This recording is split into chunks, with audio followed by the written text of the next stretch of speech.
Kali ini kita akan mengisahkan satu peperangan yang mana terjadi pada zaman Rasulullah SAW yang berlangsung pada bulan Syawal tahun 5 Hijriah atau pada 627 Masehi, yakni Perang Khandaq.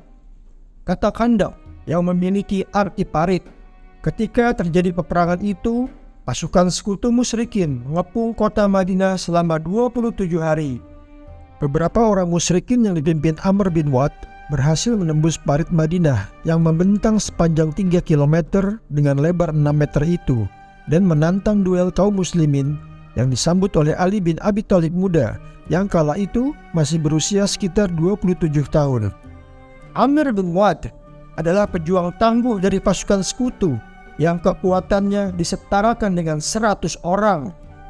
Perang Khandaq melibatkan dua kekuatan besar pasukan muslim yang terdiri daripada orang-orang muhajirin dan ansor yang ada di Madinah, dan pasukan sekutu terdiri dari kaum Yahudi Bani Quraiza, Bani Nadir, kaum Ghatafan, serta kaum Quraisy.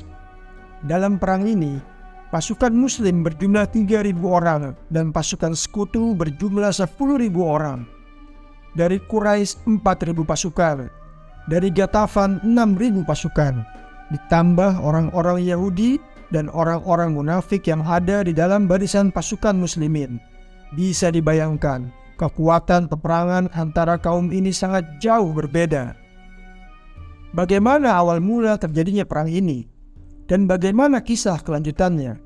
Mari kita simak sampai habis video ini agar kita paham.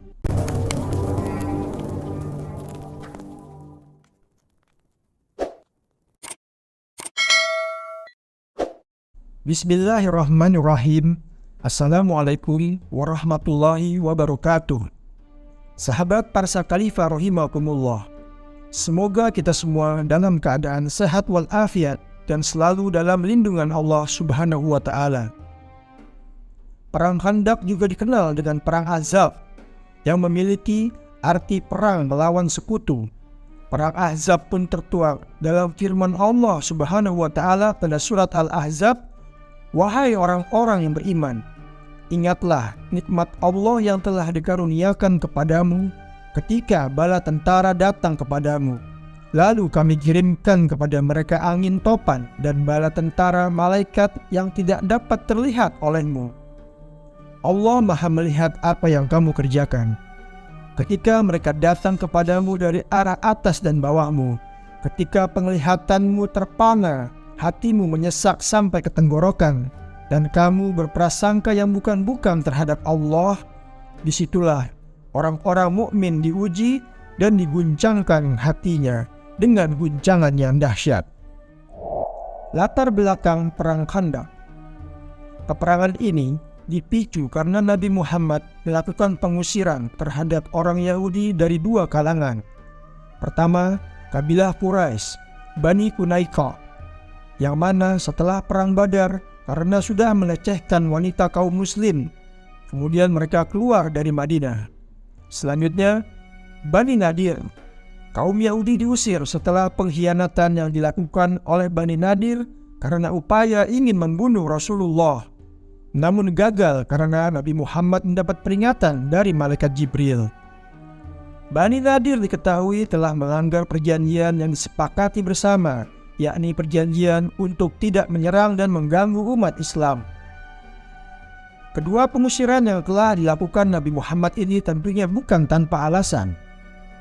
Kemudian setelah diusir, mereka bertempat di Khaybar, yakni sebuah kota kaya dan banyak kebun kurmanya, sehingga kabilah yang masih menetap di Madinah hanya tersisa satu, Bani Quraizah.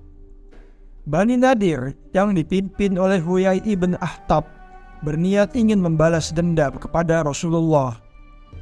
Mereka tidak tenang hidupnya melihat perkembangan Islam yang pesat.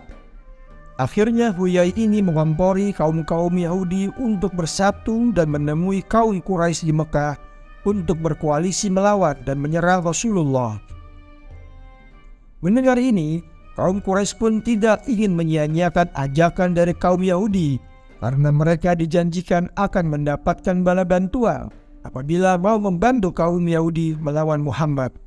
Semakin memperkuat, kaum Quraisy ini melihat orang-orang Yahudi mau menyembah berhala seperti mereka. Akhirnya, terjadilah kesepakatan bahwa mereka siap membawa pasukan besar. Dari situlah orang Quraisy membawa 4.000 pasukan. Kemudian, untuk memperkuat koalisi, pimpinan Yahudi dan Quraisy pergi ke Ghatafan untuk mengajak penduduk bergabung dengan menjanjikan kalau peperangan ini berhasil, maka setengah kekayaan Khaybar akan diberikan kepada mereka. Ghatafan menyepakati ajakan tersebut dan disambut baik oleh mereka dengan membawa 6.000 pasukan.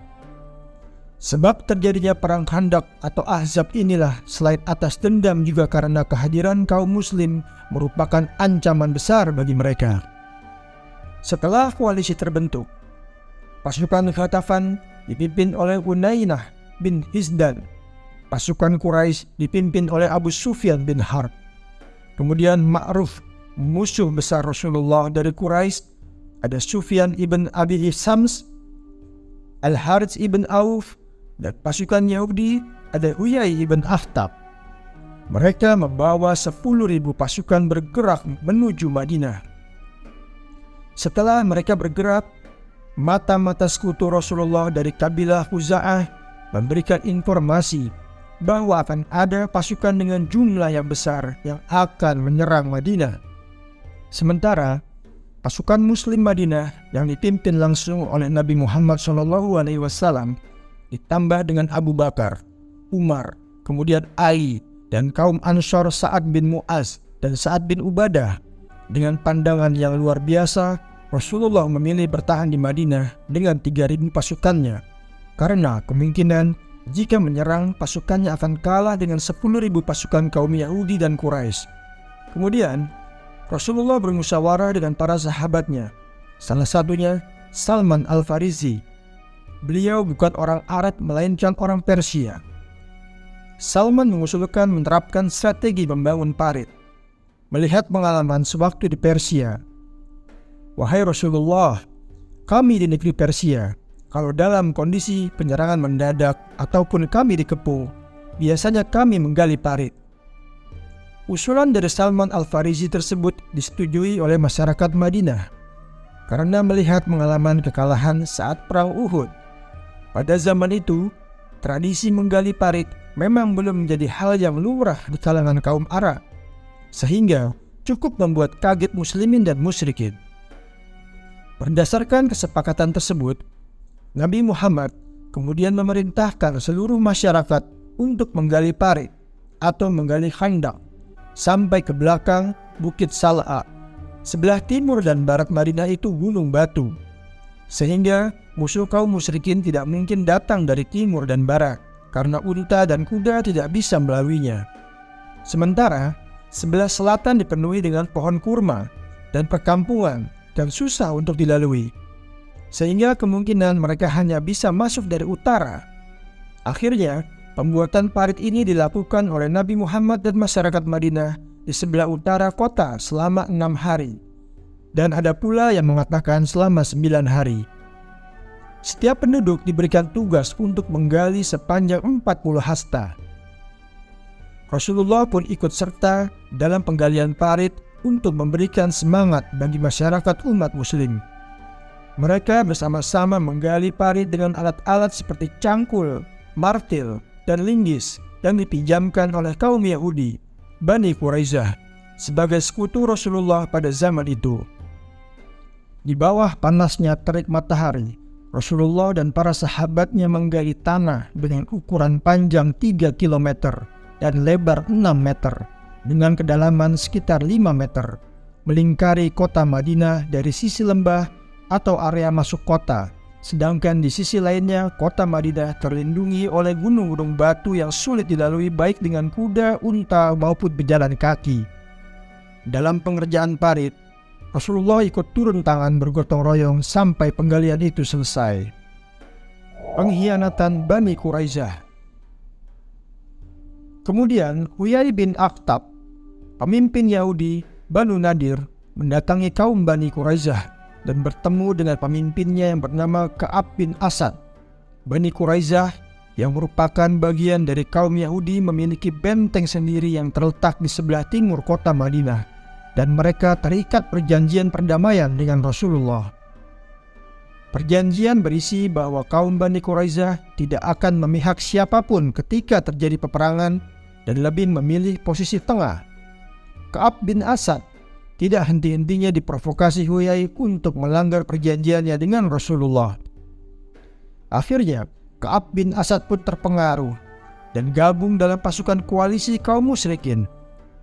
Nabi Muhammad SAW pun kemudian memerintahkan 2 orang pimpinan, yaitu Sa'ad bin Mu'az sebagai pemimpin kabilah Aus dan Sa'ad bin Ubadah sebagai pemimpin Qaraj kaum Bani Quraisyah. Nabi Muhammad pun kemudian memerintahkan 2 orang pimpinan, yakni Sa'ad bin Mu'az sebagai pemimpin kabilah Aus dan Sa'ad bin Ubadah sebagai pemimpin Khazraj ke Bani Quraisyah. Mereka berdua diminta untuk memastikan pengkhianatan yang dilakukan oleh kaum Bani Quraisyah. Sampainya di sana, para sahabat Rasulullah tersebut diperlakukan layaknya musuh.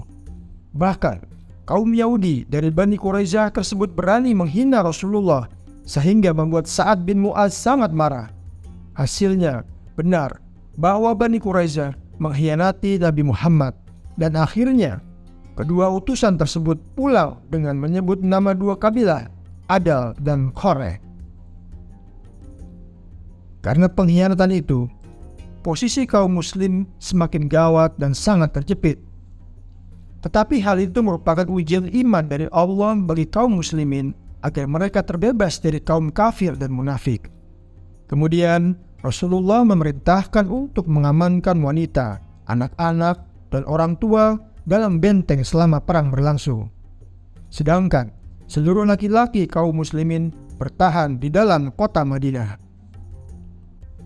Pada 5 Hijriah 627 Masehi, tibalah pasukan Yahudi dan Quraisy di perbatasan Madinah. Mereka mendirikan markas di sebelah timur dekat Bukit Uhud, dan sebagian dari mereka bermarkas di dataran tinggi Madinah. Mereka dikejutkan dengan parit-parit yang ada di sekeliling Madinah. Pasukan Abu Sufyan yang mengandalkan pasukan berkuda tidak bisa berbuat banyak menghadapi parit buatan pasukan muslim. Pengepungan pasukan musyrikin terhadap pasukan muslim Madinah terjadi selama 27 hari. Hingga hari terakhir, mereka gagal menemukan cara yang efektif untuk membawa pasukan menembus parit Madinah. Hanya beberapa orang saja yang mampu menembus parit Madinah. Salah satunya adalah Amr bin Wad. Amr bin Wad adalah pejuang tangguh dari pasukan sekutu yang kekuatannya disetarakan dengan 100 orang. Sebelumnya diceritakan bahwa Amr bin Wad tidak dapat ikut dalam perang Uhud, sehingga perang Khandaq menjadi kesempatannya untuk mengganti ketidakhadirannya di perang Uhud. Kemudian Amr bersama sejumlah pasukan berkuda berhasil meloncati parit hingga sampai di bagian posisi pasukan kaum muslimin. Ali bin Abi Thalib bersama beberapa orang dari kaum muslimin yang berada di posisi terdekat segera menghadangnya. Amr bin Wad dan beberapa pasukan berkuda Quraisy segera memacu kuda-kuda untuk ke tempat Ali dan sahabat-sahabatnya. Amr bin Wad kemudian berteriak dengan lantang, menantang siapa saja dari pihak pasukan muslimin untuk duel dengannya. Setelah diberi izin oleh Rasulullah, Ali bin Abi Thalib yang kala itu masih berusia sangat muda, sekiranya 27 tahun, maju sambil berkata, "Wahai Amr, sungguh engkau telah berjanji kepada Allah bahwa bila ada seorang Quraisy mengajakmu kepada 2 hal, maka engkau akan menyambutnya." Kemudian Amr pun membenarkan perkataan Ali. Sebelum duel terjadi, Ali sempat meminta agar Amr mau menerima Islam dan menghentikan peperangan. Namun, dengan kesombongannya, Amr menolak permintaan tersebut, sehingga duel dahsyat terjadi di antara keduanya. Hingga pada satu kesempatan, Ali bin Abi Thalib berhasil menghabisi Amr bin Wad.